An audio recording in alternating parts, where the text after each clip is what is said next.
केजरीवाल बरी हो चुके हैं और सबसे बड़ी तस्वीर बनी है केजरीवाल के आंसू आना। केजरीवाल का शो आज फुल इमोशनल था। बरी होने की खबर बताते बताते केजरीवाल रो पड़े। उन्होंने अपनी फैमिली के दर्द और आंसुओं की बात भी की। केजरीवाल ने यहां तक कह दिया कि उनका कत्ल ही करा दिया जाए। केजरीवाल की पत्नी भी आज बहुत इमोशनल हो गई। उन्होंने भी बड़ी भावनात्मक बातें कही। एक एक तस्वीर और एक एक बयान आपको दिखाएंगे। सबसे पहले आज की बड़ी तस्वीर आपके सामने है, जब केजरीवाल कैमरे के सामने ही रो पड़े। कोर्ट के फैसले के बाद केजरीवाल भावुक हो गए। पहले तो उन्होंने अपने परिवार के लोगों को गले लगा लिया, फिर जब मीडिया के सामने आए तो रो पड़े। केजरीवाल ने कहा कि बिना सबूत के एक सिटिंग सीएम को उसके घर से घसीटकर जेल में डाला गया। आम आदमी पार्टी को खत्म करने के लिए आम आदमी पार्टी के सबसे बड़े 5 नेताओं को जेल में डाल दिया गया। यहां तक कि सिटिंग चीफ मिनिस्टर, जो आज तक भारत के इतिहास में कभी नहीं हुआ, सिटिंग चीफ मिनिस्टर को उसके घर से घसीटकर जेल में डाला गया और 6 महीने तक जेल में रखा गया। हमारे उप मुख्यमंत्री मनीष सिसोदिया जी, उनको लगभग 2 साल तक जेल में रखा गया। पूरा का पूरा फर्जी केस था। हमारे ऊपर कीचड़ फेंका गया। ये केजरीवाल भ्रष्ट नहीं है। मैंने केवल अपनी जिंदगी में ईमानदारी कमाई है। इन्होंने झूठा केस लगाया और आज ये साबित हो गया। कोर्ट ने कहा है कि केजरीवाल कट्टर ईमानदार है, मनीष सिसोदिया कट्टर ईमानदार है, आम आदमी पार्टी कट्टर ईमानदार है। मैं प्रधानमंत्री जी से कहना चाहता हूं, सत्ता के लिए इस तरह से खिलवाड़ मत कीजिए। देश के साथ इस तरह से संविधान के साथ खिलवाड़ मत कीजिए। आपको सत्ता चाहिए, अच्छे काम कीजिए। आज देश के सामने इतनी बड़ी बड़ी समस्याएं हैं, महंगाई है, बेरोजगारी है, पूरे देश में सड़कें टूटी पड़ी है, चारों तरफ पोल्यूशन ही पोल्यूशन हो रहा है, चारों तरफ देश में इतनी समस्याएं हैं। उन समस्याओं का समाधान करके सत्ता में आइए ना। केजरीवाल पे, आम आदमी पार्टी पे झूठे केस क्यों करते हैं? अच्छा काम करके सत्ता में आइए। इस तरह के झूठे केस करना और 24 घंटे विरोधियों के, विपक्षियों के खिलाफ ऊट पटांग के केस करना, उनको जेल में डालना, ये एक प्रधानमंत्री को शोभा नहीं देता। इससे देश आगे नहीं बढ़ेगा। देश आगे तब बढ़ेगा जब जनता की समस्याओं का समाधान किया जाएगा।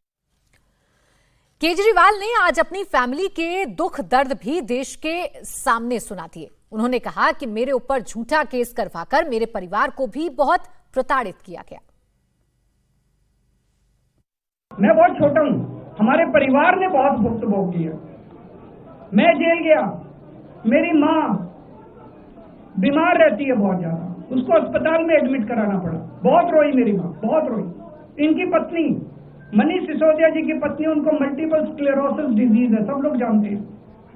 जब सुप्रीम कोर्ट में केस चल रहा था, संजीव खन्ना जी ने कहा कि बहुत गंदी बीमारी है, उनके नीचे का पूरा पोर्शन काम नहीं करता और धीरे धीरे बीमारी बढ़ती जा रही है। हमारे परिवार ने बहुत भुगता है, लेकिन वो इम्पोर्टेंट नहीं है, हम इम्पोर्टेंट नहीं है, हमारा परिवार भी इम्पोर्टेंट नहीं है। लेकिन मोदी जी और अमित शाह जी के षड्यंत्र का खामियाजा जो दिल्ली भुगत रही है, दिल्ली के 3 करोड़ लोग भुगत रहे हैं। अरविंद केजरीवाल ने आज अपनी हत्या की बात भी कर दी। उन्होंने प्रधानमंत्री और गृह मंत्री की बात करते करते अपने कत्ल की बात भी कर दी। अपने अंदाज में केजरीवाल ने ऐसी बात कही, इमोशनल एंगल भी उनका पूरा था उस बात में और चैलेंज भी पूरा था। सुनिए उन्होंने क्या कहा। कई लोग ये कहते हैं, जेल से आने के बाद केजरीवाल चुप क्यों हो गया, केजरीवाल गायब हो गया, केजरीवाल कहां गया।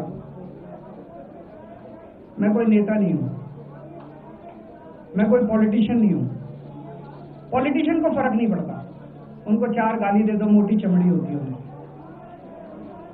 मेरे को, मैंने जिंदगी में केवल ईमानदारी कमाई है। मेरे को जब कोई बेईमान बोलता है मुझे फर्क पड़ता है। मेरे को जब जेल भेजा जाता है, मेरे परिवार के ऊपर ताने मारे जाते हैं, मेरे को फर्क पड़ता है। केजरीवाल को फर्क पड़ता है। इसलिए मैंने तय किया था कि जब सारे देश के सामने मैं निर्दोष साबित हो जाऊंगा, तब तक मैं चुप रहूंगा। आज मेरे दिल से बहुत बड़ा बोझ उतर गया। मैं मोदी जी को कहना चाहता हूं, मोदी जी, आपने हमारे ऊपर इतने केस कर दिए, आपने ईडी छोड़ दी, आपने सीबीआई छोड़ दिया, आपने पुलिस छोड़ दिया, आपने इनकम टैक्स छोड़ दिया हमारे पीछे, आपने जेल भेज दिया हमारे 5 सबसे बड़े नेताओं को। आम आदमी पर एक समय ऐसा था जब आम आदमी पार्टी के सबसे टॉप के 5 नेता जेल में थे एक साथ।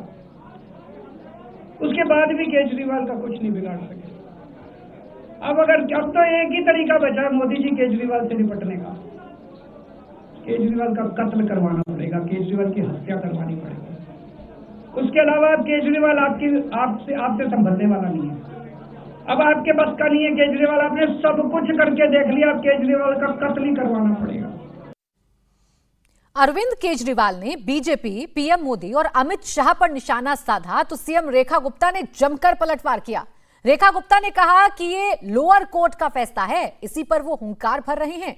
केजरीवाल ने दिल्ली की जनता के साथ बहुत बेईमानी की है। आज आप बड़े हुंकार भर रहे हैं कि हम तो ईमानदार थे। अरे ये सारी की सारी चीजें, एक चीज नहीं है, 20 चीजों में आपने दिल्ली की जनता के साथ बेईमानी की। क्या आपने शीश महल में दिल्ली की जनता के साथ बेईमानी नहीं करी? क्या आपने स्कूल घोटाले में दिल्ली की जनता के साथ बेईमानी नहीं करी? आपने कौन सी जगह छोड़ी? क्या काम आपने छोड़ा? आप जिस ईमानदारी की बातें कर रहे हैं आज भी आप नौटंकी कर रहे हैं। आप वो व्यक्ति हैं जिसको 42 साइज की शर्ट आती है और 44 पहन के दिखाते हैं मैं कितना साधारण व्यक्ति हूँ। चप्पल पहन के आपको शीश महल से बाहर आपको रहने का मन नहीं करता। दिल्ली का शीश महल छोड़ के आप पंजाब के शीश महल में जाके रह रहे हैं। आप प्राइवेट जेट से नीचे बात नहीं करते। आप कह रहे मैं साधारण आदमी हूँ, मैं ईमानदार आदमी हूँ। आपने क्या 11 साल में दिल्ली की जनता का विकास किया?